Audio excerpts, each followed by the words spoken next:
Welcome to Hub History, where we go far beyond the Freedom Trail to share our favorite stories from the history of Boston, the hub of the universe. This is episode 218, Disaster at Bussey Bridge. Hi, I'm Jake. This week I'm talking about one of the worst railroad accidents to ever occur in Massachusetts. On March 14, 1887, a train loaded with suburban commuters was on its way from Dedham to Park Square Station in Boston, stopping in West Roxbury and Roslindale along the way. Moments before it would have passed through Forest Hills, disaster struck. By the time the engineer turned around, all he could see was a cloud of dust and a pile of twisted debris where 9 passenger cars should have been. In a split second, a normal morning commute was transformed into a nightmare of death and dismemberment for hundreds of passengers. But before I talk about the disaster at Bussey Bridge, it's time for a word from the sponsor of this week's podcast. Liberty & Co. sells unique products inspired by the American Revolution, and many of them have themes tied to the historical events, locations, and people of Boston's past. For the next 2 weeks, they're holding their biggest pre-order sale ever, with 8 brand new t-shirt designs dropping on April 1st. Boston history fans might be interested in the Rebellious Stripes shirt, bearing the banner of the Sons of Liberty that you can see at the Old State House Museum. Or you might prefer the John Hancock Shipping Company design, featuring the most famous signature in American history superimposed over the image of a merchant ship, like the ones that built the Hancock fortune. I think my favorite is An Appeal to Heaven, with those words emblazoned over a green pine tree on a white background, adopting the flag of the Massachusetts Navy, from back when we had our own Navy. There are 5 more brand new Revolution-inspired designs to choose from, and the more you pre-order by March 31st, the more you save. For each additional shirt you bundle into your pre-order, the price per shirt drops. Just remember, you only have 2 weeks from the time this airs to bundle and save. You don't need a discount code to get this great deal. Just be sure to get your pre-order in before the end of March. Visit libertyand.co to see all the options and place your order. That's libertyand.co, or follow the link in this week's show notes. And now it's time for this week's main topic. 134 years ago, the morning of March 14, 1887 dawned clear and chilly, getting up to about 34 degrees at 6 a.m., when fireman Albert Billings and engineer Walter White got up ahead of steam and brought their engine from the Boston and Providence Railway engine house in Dedham to the elegant train station a few yards away. The author of a 1975 Yankee Magazine article wrote that engineer White, a 31-year veteran on the Boston to Dedham run, cautiously backed into the train of 9 open-platform red-varnished coaches that made up the 7 a.m. train to Boston. The yardman dropped the pin into the coupling, and White and the engine were tied to the head end. This was the only day in the week when he would trail 9 cars, for on Mondays, the passenger load required 1 extra car. The train rolled north up the tracks through Dedham and into West Roxbury, with service scheduled to take it through Roslindale to Forest Hills Station, then on to the railroad's terminal station at Park Square, a block from Boston's Public Garden. A wire service story published that day in papers all over the country described the trip. Immediately behind the locomotive was a passenger car, and then 7 other ordinary day cars, most of them of the old-fashioned type. 2 at least with cast-iron stoves in the middle of the cars, and the rear was brought up by the smoking car. 9 cars in all. Stops were made at Spring Street, West Roxbury, Highland, Central, and Roslindale stations. And on leaving the last station, about 300 people were on board, mostly working men and women, shop and store girls, with lunch bags in hand, chatting and laughing merrily, and a few businessmen. This was a commuter train on the very stretch of track where the idea of commuter rail had been invented. Starting in 1839, the Boston and Providence Railroad began offering reduced or commuted fares for passengers traveling between Dedham and Boston without luggage, opening the possibility of daily travel between a home in the suburbs and a workplace in the city. Taking advantage of that commuter service on a cold March morning almost a half-century later were a bookkeeper, a police sergeant and a patrolman, An attorney, a druggist, a freight clerk, a seamstress, and several shopgirls. Some of the commuters chatted with neighbors or co-workers. Some read the morning newspapers. Perhaps some of them were reading news reports about an investigation into the cause of a deadly train wreck in White River Junction, Vermont, about 5 weeks earlier, when an overnight express from Boston to Montreal plunged off a bridge into the White River, trapping dozens of passengers in the burning wreckage below and ejecting others into the sub-zero nighttime temperatures. When the smoke cleared, 37 were dead, 50 were injured, and only about 25 of those on board remained unhurt. Back in the smoking car that brought up the rear of the Boston-bound train, 4 acquaintances played cards and enjoyed cigars on their way to work. Nothing seemed amiss as the train steamed out of Roslindale Village and started toward Forest Hills. It ran parallel to Washington Street at the top of a tall embankment that kept the railroad tracks separate from the surface streets. For most of this distance, neighborhood streets were south and east of the tracks, while Bussey Farm, which is now the Arnold Arboretum, lay north and west of the tracks. The only crossing in this section came where South Street made a lazy S-turn as it passed under the embankment, and there the Bussey Bridge spanned the street below. The bridge was about 120 feet long, crossing the street on a long diagonal line, so the span was at an oblique angle to the 40-foot-tall granite abutments at each end. On a perfect day, the 7 a.m. train would roll through Forest Hill Station 15 minutes after leaving Dedham Square, including the 5 stops it made in between. A later report from the Massachusetts Railroad Commissioner stated, "The train was from 5 to 7 minutes late when it left the Roslindale station. The distance from this station to the bridge is about 3/5 of a mile." Walter E. White, the engineer, testified that he had about 90 pounds of steam and worked steam with the throttle open 2 or 3 notches all the time after leaving Roslindale, but that he had not, in his opinion, acquired a speed of about more than 15 miles an hour because the air brakes came off slowly and retarded the train.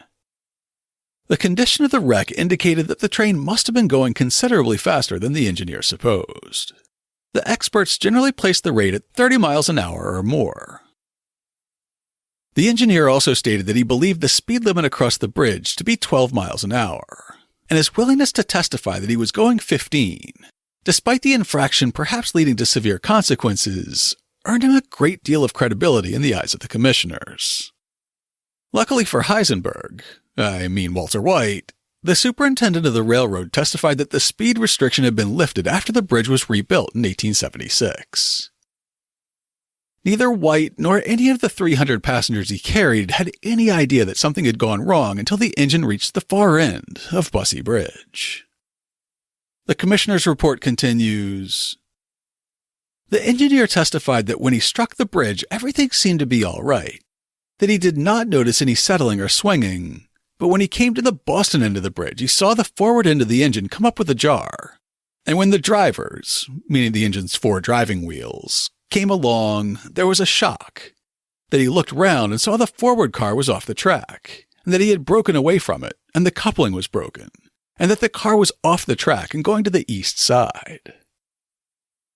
In a 1956 article in the Railway and Locomotive Historical Society Bulletin, M.B. Wakefield gives a step-by-step description of what happened next. But keep in mind that for the commuters chatting away on the train, everything described here unfolded in a matter of seconds before their brains could comprehend what happened. Wakefield writes, "There was a slight depression in the bridge as the engine left it, resulting in the shock noted by Engineer White.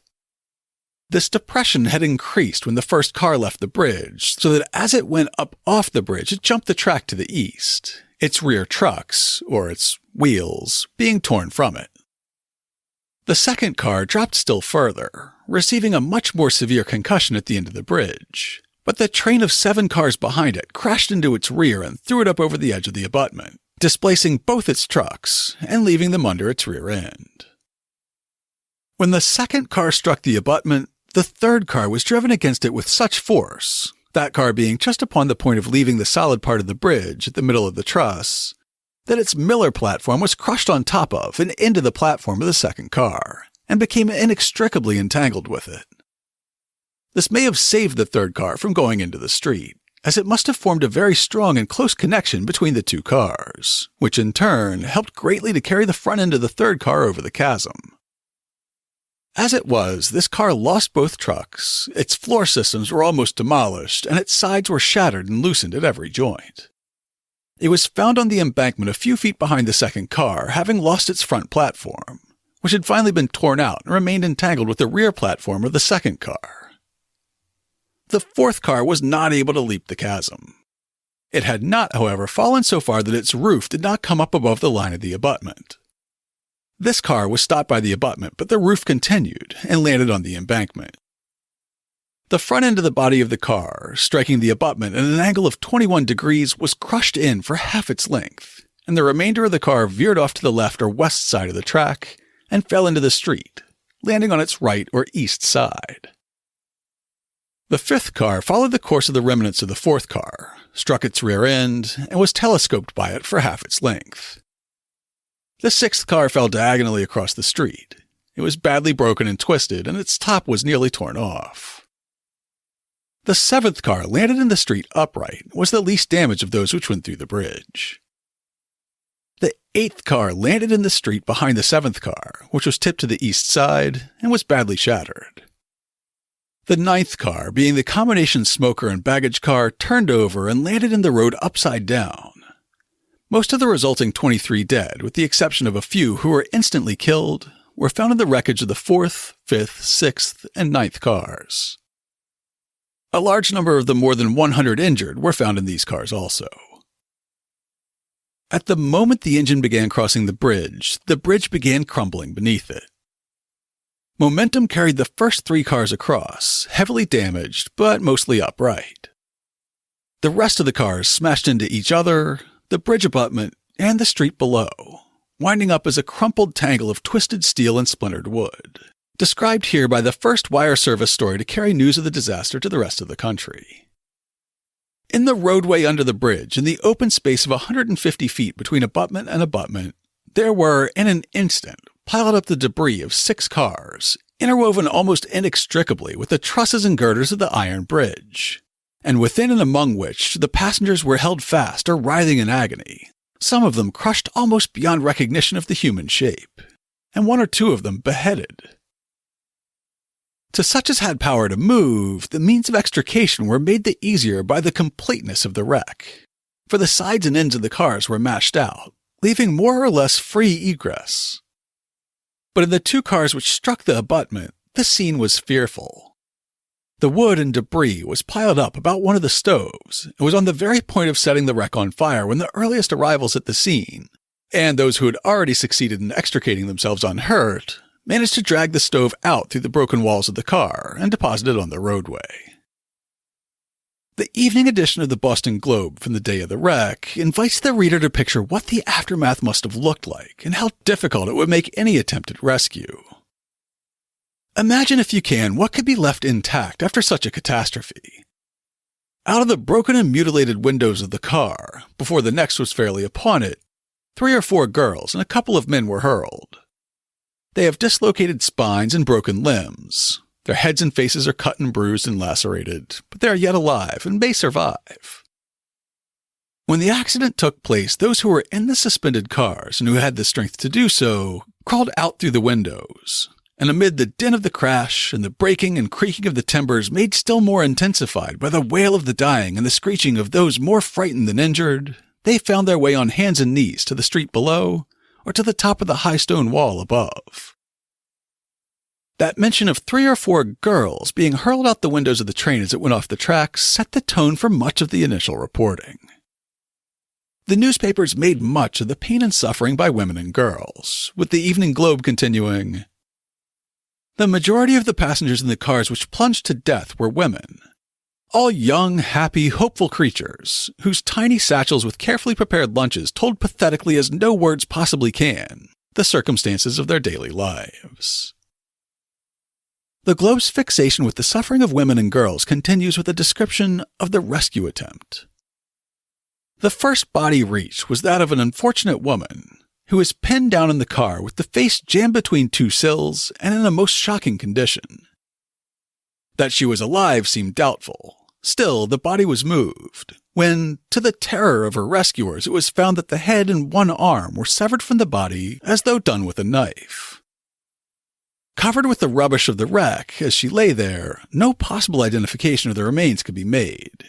And after fruitless attempts to remove her with their hands, the rescuers obtained saws and jack screws, and after much difficult work succeeded in extricating all that remained of the woman, who but a moment before was full of life and hope and ambition. The body was first removed, then the mutilated and unrecognizable head, and finally the arm. Tenderly the remains were covered, and soon after removed to Forest Hills, and later taken to the city morgue. Then, near the stove and lying almost in each other's arms were two other young women, both dead, evidently instantly killed, their heads crushed also beyond recognition. They also lay wedged in between the debris of the wreck, pinned down so tightly that action was impossible, and here again it required jack screws, levers, and saws to extricate the remains. One woman who suffered only, and miraculously enough, from slight injury to her feet, was removed from this impromptu coffin and carried home. Another woman lay cramped between two car seats with life extinct. Not a mark appeared upon her body to indicate how death approached. Extended with arms pushed forward as though endeavoring to ward off the crashing timbers, which fell about but did not touch her, she lay there as calm appearing as though in sleep. But the awful position in which the body lay left no doubt but that in the upheaval of the overturning car, the woman became wedged between the seats, and her young life slowly crushed from the frail body. It was an awful sight. First-hand reports from survivors convey how terrifying and confusing it was to be traveling along as normal, then suddenly have the world explode around them. George Sanford had gotten on the train in Roslindale with his mother, and in the initial wire service story he described chatting with a neighbor on the ride, then being paralyzed by the sudden and unexpected violence of the crash. He said, "The floor of our car seemed to be forced up to the roof, the entire coach having collapsed apparently. When the crash came, our heads were banged against the roof, while the seats were strewn about everywhere. Many people were under the seats, and some were crushed between them. Directly in front of us sat a man named Ryan, one of my neighbors in Roslindale. We were conversing with him at the moment of the crash. Ryan was half-turned in his seat as he talked, and the moment after the wreck, when I saw him again, he was actually run through and through by a splinter from the bottom of the car. My mother and I were fastened in between our seat and Ryan's, but I managed to break off Ryan's seat and release ourselves. My mother had fainted, and at first I thought she was dead. I pulled her out through a window, and she soon revived in the open air." William Alden was taking tickets in the first passenger car when the train hit the bridge. In a deposition, the investigating board asked him, "What happened to you?" "Well, the first I knew, I was sitting right on the floor in the middle of the car, the seats and everything piled on top of me." He had been thrown toward the rear of the train, though he wasn't sure how far, and the questioning continued, "Were you stunned in falling?" "I must have been unconscious." "When you picked yourself up, you found that all but 3 or 4 had left the car?" "Well, 3 or 4, somewhere in that vicinity." "What did you do then?" "As soon as I could get my senses together, I looked in that car to see if there was anybody in there. Then I got out of the car and went into the next one to see if there was anybody in there." "What did you find there?" "I didn't find anybody in that one either. They had all got out of that." "What was the condition of that car?" "Well, it was all broke, all tore to pieces." "Then you went down the embankment?" "Yes, sir." "What did you do then?" "Well, we helped all we could to get the wounded and dead out of the wreck." "Describe as well as you can all you found there." "We found men and women in there. I couldn't say how many. We got them out the best we could." "Did you take out any dead bodies?" "Well, there were 2 that were dead." "Did you see any other dead bodies?" "Yes, I saw 2 or 3 more taken out, but I didn't assist in taking them out." The March 23rd Globe reported the testimony of Mr. Charles Farrington, a stenographer who had been riding in the next car behind conductor Alden. "I was sitting in the rear seat of the 3rd car. The first thing I noticed was the derailment of the front end of the car. This was 1/3 of the way across the bridge. I was facing the window talking to a young lady. In less than 6 seconds, the rear end of the car seemed to sink, and the heads of the passengers in front appeared at least 6 feet higher than our own. Then came a violent shock that tore away the flooring. The front platform of the car was carried forward and struck the abutment. The rear end of the car also struck the abutment with great force. I don't think we were going any faster than usual that morning. The train has often gone faster. During the fall, the car was blacker than I ever saw anything before. The first thing I saw when I got out was Conductor Tilden, who lay unconscious and dying. Then I saw Conductor Alden in the third car straightening up the stove, which had set fire to the woodwork. He said to me, "Get some water to put out the blaze with, that's a good fellow." I hastened to the ditch with a bucket and poured the water on the fire, which had burned a place about 4 feet square. Conductor Tilden was breathing much as an exhausted dog does in hot weather. Tilden would not survive. Elisha Annis was the brakeman in the third car, the combination baggage and smoking car. He testified about the experience at the opposite end of the train from Mr. Alden. The first thing I felt was a shock. I looked out of the door, and at the same time the crash came, I saw that the bridge had given way, and felt that the car was fast going down. I didn't think of jumping, but went inside, or was inside, and I laid down. Hadn't more than laid down before my car went with the rest of them, paused for a moment about halfway down, rolled on its side, and then completely over, and landed on its top in the street. The chairman of the Board of Inquiry then asked him, "Were you bruised at all?" "Yes, slightly bruised, and a little bit injured inside, I think." "Then what did you do?" "Then I started up the bank to go towards the station to flag the express which came along, and I met one of the track hands who was there. As it happened, they were working there, and I sent him back, and came back and went to work to do what I could." "What did you do?" "Well, I helped get people out of the cars as best I could. That's all I can say."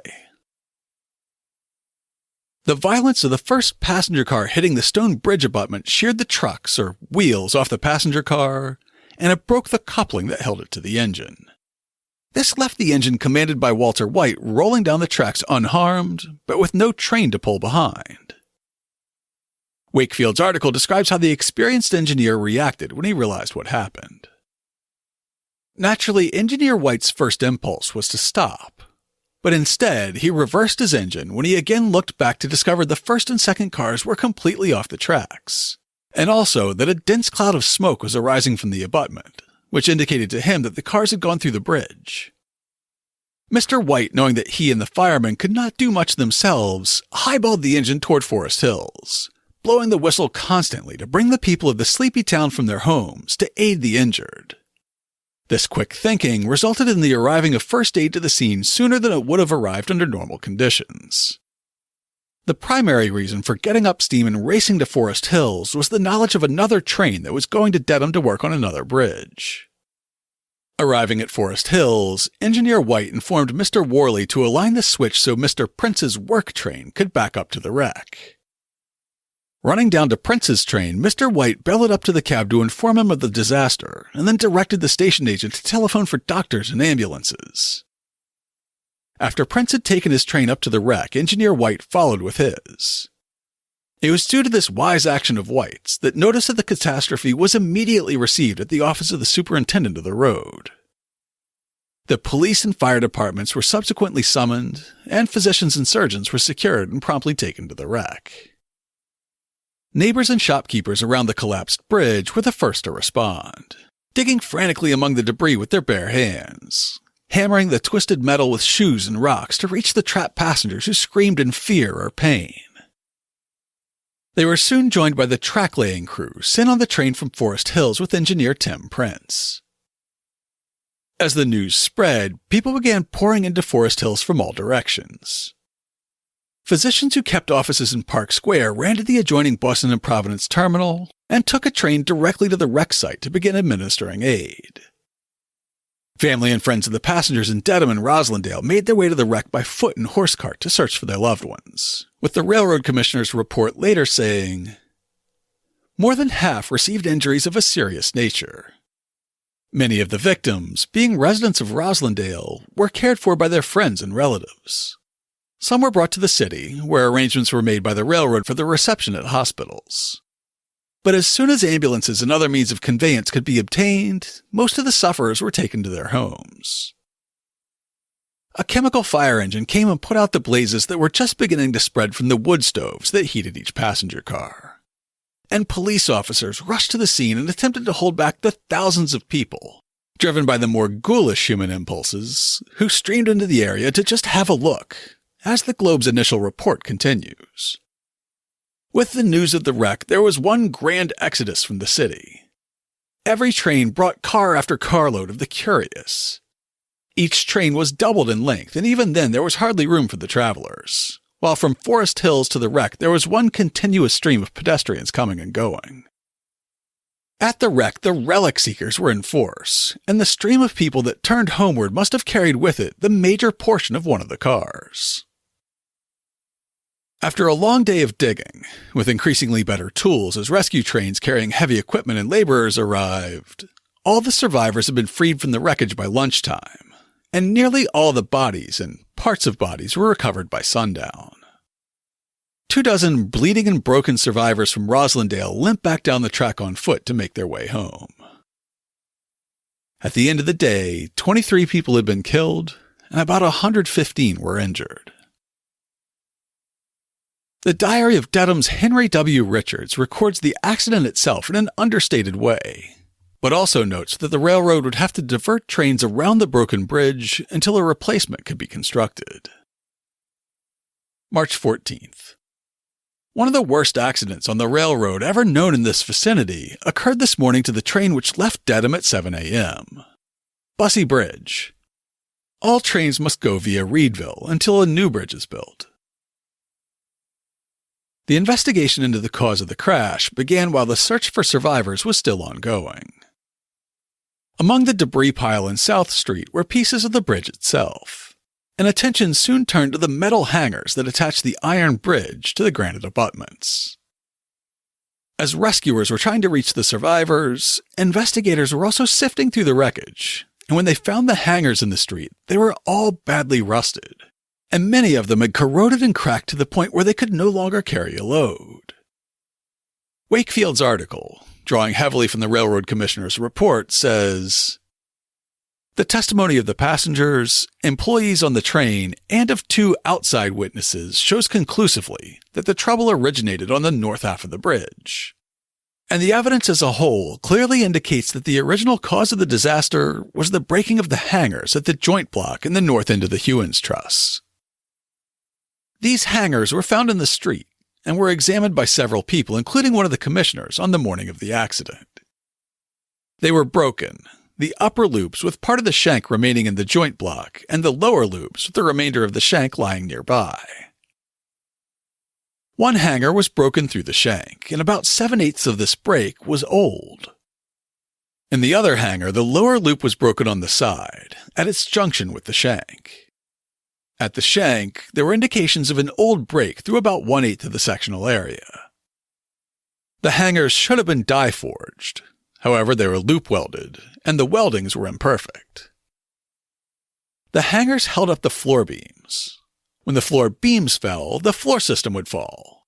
And yet it never occurred to the man who was supposed to have superintended the construction of the bridge, and to whom was entrusted the examination of the bridge every spring and fall, it never occurred to him that the strength and condition of these hangers were vital, and should have been an important feature in his examination.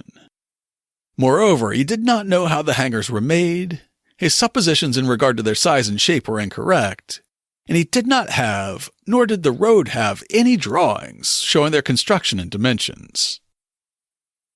The eccentricity, so-called, of these hangers was unnecessary. The eccentricity caused the strain to be transverse and unequally distributed.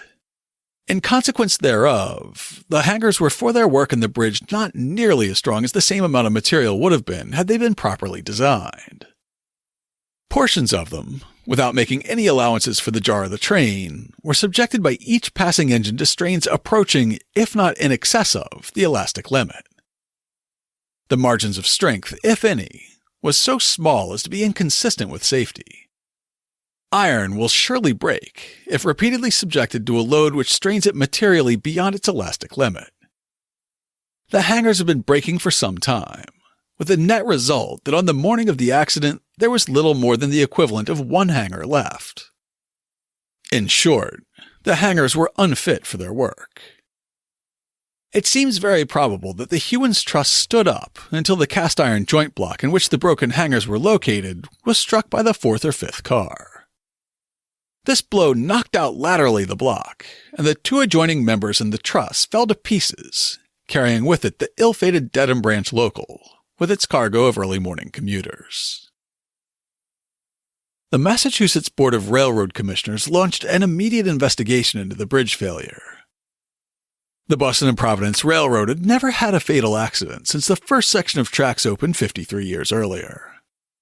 How could a bridge on one of their most heavily trafficked routes deteriorate so badly without anyone noticing? And was the bridge properly constructed in the first place? When the board's report was released a few months later, it was damning. Mr. George F. Folsom, the superintendent of construction, testified that since 1861 he had had charge of the construction and repairs of buildings and bridges. That for 10 years previous to that date he had worked as a machinist in the shops of the company. That up to the time of his appointment as superintendent he had had no practical experience in bridge building. That his first experience in iron bridge building was in connection with these trusses in the Bussey Bridge. That he was at the bridge but little while the construction was going on. That he had other business to attend to, and that he trusted wholly to Mr. Hewins to build the bridge properly and put it up in proper shape. It further appears that the railroad company employed no expert to pass, either upon the original design of the bridge or upon the bridge after it was constructed, and in fact consulted nobody in regard to it. If the management of the railroad had taken the trouble to make inquiry, it would have learned that the company which Mr. Hewins professed to represent did not in fact exist, and that not only the design, but the quality of much of the materials and workmanship of the bridge depended solely upon his ability, honesty, and faithfulness. As a matter of fact, the material and workmanship of the compression members appear to have been sufficiently good. The design, and many of its details, proved to be bad. Such a way of doing business would be lax in a purely commercial transaction. In contracting for and constructing a bridge, in dealing with a matter involving the safety of life, it was culpable. It's never a good thing when a state commission describes your company's behavior as culpable. Along with supervising construction of the bridge, Folsom was supposed to be responsible for inspecting it every spring and every fall. However, the design of the bridge made the hangers difficult to see, so he decided to ignore them. The commissioners wrote that he could not examine these stirrup straps and never thought they were an important feature of the bridge until he saw them lying on the ground. Such was the examination made by the superintendent of construction to ensure the safety of passengers riding over that bridge. It never occurred to the man to whom was entrusted the examination of the bridge every spring and every fall, it never occurred to him that the strength and condition of these hangers was vital and should have been an important feature in his examination. Among almost 400 pages of photos, diagrams, and transcripts of depositions, there's a copy of a letter that the commissioner sent to the management of the Boston and Providence Railroad in December 1881, over 5 years before the accident.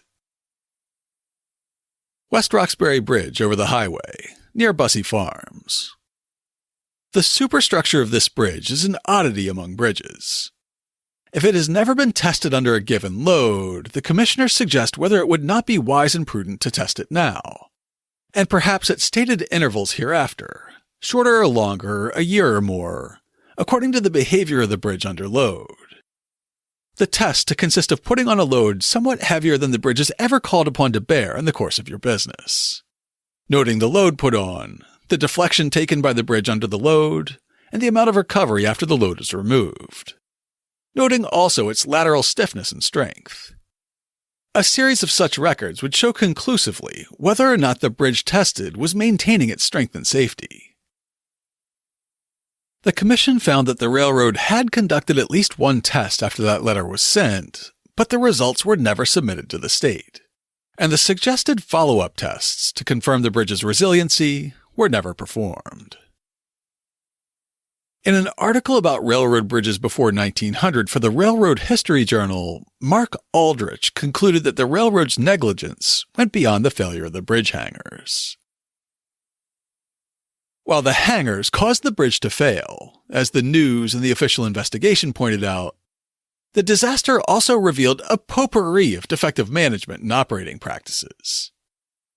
The railroad had exercised no supervision over the contractor, who built the bridge under what may have been fraudulent conditions. It had never been tested, nor had a trained engineer ever inspected it.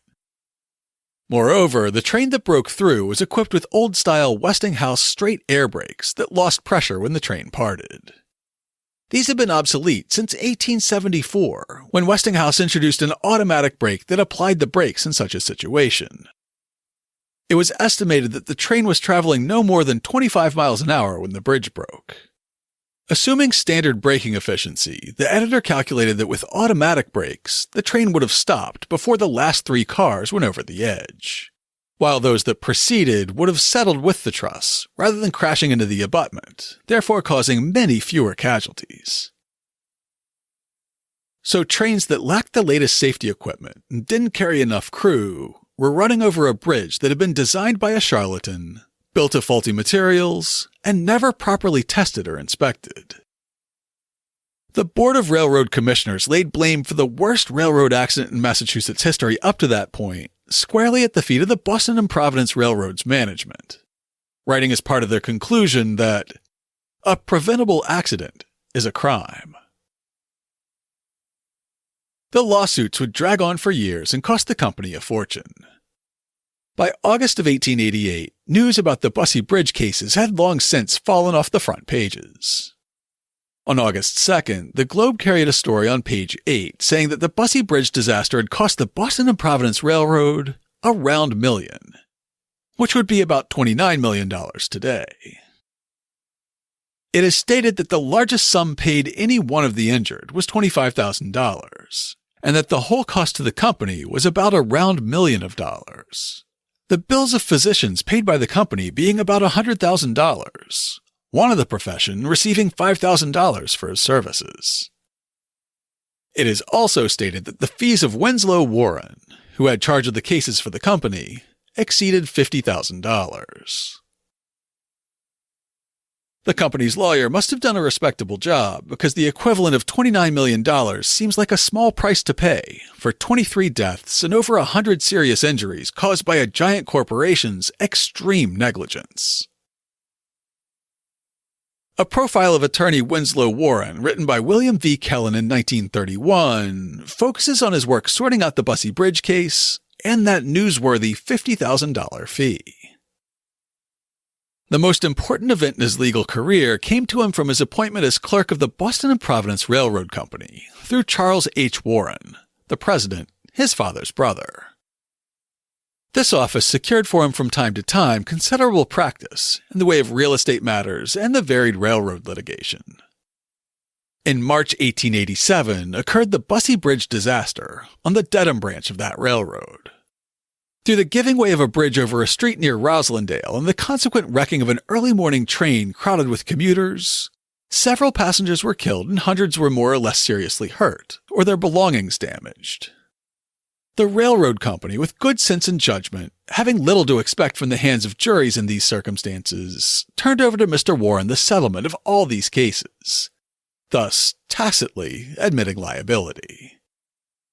The claimants were said to have exceeded the number of passengers on the train, and damages claimed ranged from thousands of dollars for death or severe or incurable injuries to the price of a new hat. Mr. Warren had able assistance in adjusting these claims, so far as bodily injuries were in question, and Dr. Maurice H. Richardson, the brilliant surgeon, and Dr. George L. Walton, a noted neurologist and an authority on railroad spine. The hundreds of claims, involving millions of dollars, were eventually passed upon and settled by Mr. Warren to the reasonable satisfaction, at least, of every claimant, for not a single case of all those upon which suits were brought was pressed to a trial or submitted to a jury. It may be said in passing, as showing the ingratitude and soullessness of corporations, that Mr. Warren's very reasonable and, judged by modern standards, ridiculously small bill for his services was the only one the railroad company protested before it was paid. In October 1889, about 2.5 years after the accident, the Globe reported on the outcome of what was described as the last case resulting from the Bussey Bridge collapse. In the suit of Robert J. Moffett versus the Boston and Providence Railroad for injuries received at the Bussey Bridge disaster, judgment has been entered for the plaintiff for $8,000. This is the last of the suits on account of the railroad accident, all the rest having been tried or settled. The lawsuits may have taken over 2 years, but if you can believe it, the railroad's detour through Reedville only lasted for 1 week, with a temporary bridge over South Street put in place just 7 days after the accident, as Henry Richards again recorded in his diary. March 21st. The cars resumed their regular trips over the West Roxbury Branch Railroad this morning, a temporary bridge having been completed at the place of the late disaster. There aren't a lot of silver linings to be found in the story of the Bussey Bridge disaster. I guess for one thing, it forced the Boston and Providence to undertake a statewide safety inspection of their other bridges. It also brought attention to the Roslindale neighborhood, which had been annexed to Boston as part of West Roxbury in 1874, but remained mostly rural until after the disaster put it in the spotlight. In an article about the 125th anniversary of the accident in 2012, Roslindale Historical Society President Kathy Slade was quoted as saying, "Roslindale was really considered the country back then. We had a big population boom after the crash, and that's the cause. No one knew much about the neighborhood before it happened. Today, the Dedham branch south of the Spring Street split is entirely gone. The engine house where Walter White started his day is barely a memory. The elegant Dedham station has been replaced by a municipal parking lot. And voters recently rejected a proposal that would have turned part of the remaining right-of-way into a rail trail. The commuter rail's Needham line still makes the rest of the stops that White made that fateful morning. West Roxbury, Highland, Central, which is now Bellevue, and Roslindale Village.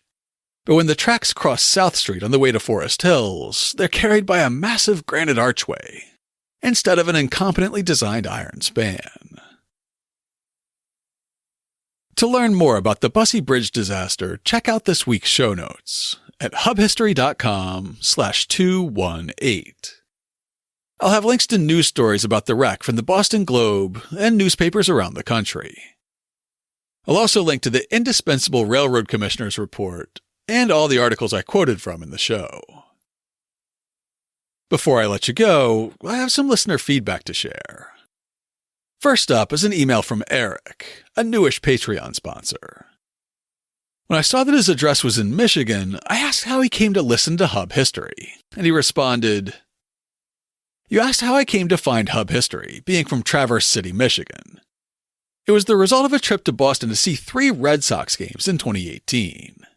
It was a dream come true to finally make it to Fenway, and in doing so I more or less fell in love with the city. Since then, I've sought out as much about Boston and its history as I can. Books, audible books, documentaries, podcasts, which led me to Hub History. It's been very entertaining and a valuable resource, especially with the links to books. I was supposed to return to Boston in August of 2020, but we all know what happened with 2020. I'll be returning soon with a list as long as my arm of things to do and see. Thanks for your work on the exceptional podcast. Keep it up. I'll be listening." Thank you very much for the kind words, Eric. Here's hoping that you can get back to Boston safely soon. Listener Michelle S. noted an anniversary on January 30th and tweeted, "Just saw in This Day in History, it's the anniversary of the day Charles I of England was executed. This Hub History episode remains one of my all-time favorites." And she linked to our episode 97, where we discussed the 2 regicides who sentenced the king to death and found refuge in Boston. And finally, we had a very surprising and very affecting email from someone with first-hand knowledge of World Airways Flight 30. About this time last year, we aired the story of a terrifying and mysterious crash at Logan Airport as episode 175. A man named Don recently stumbled across the episode and shared his experience of the crash. Just came across episode 175 concerning World Airways Flight 30. I was the Tufts dental student mentioned in the podcast. I was in the 4th row. 39 years later, it was a bittersweet remembrance of the night. I pulled the pilot, co-pilot, and flight attendants, with the help of another passenger, out of the water. I saw one of the Metcalfs struggling off the left side of the plane. I told everyone I could of authority that night and called the state police in Massport to relate the apparent drowning. Excellent job with the podcast. A night I would rather not repeat. The Metcalfs were a father and son duo who disappeared during the crash. Because they'd gotten onto the flight at the last minute, they didn't appear on the passenger manifest, and the authorities didn't know to look for them.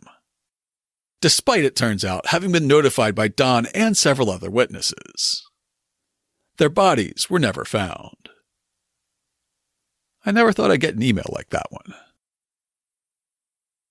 I love getting listener feedback, whether you're in a long-distance relationship with Boston, or if you witnessed a tragic moment in history. We're happy to hear your episode suggestions, factual corrections, and alternate sources that we might have missed. If you'd like to leave us some feedback, like Eric, Michelle, and Don did, you can email us at podcast@hubhistory.com.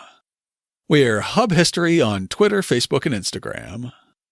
Or go to hubhistory.com and click on the Contact Us link. While you're on the site, hit the subscribe link, and be sure that you never miss an episode. If you subscribe on Apple Podcasts, please consider writing us a brief review. If you do, drop us a line, and I'll send you a Hub History sticker as a token of appreciation. That's all for now. Stay safe out there, listeners.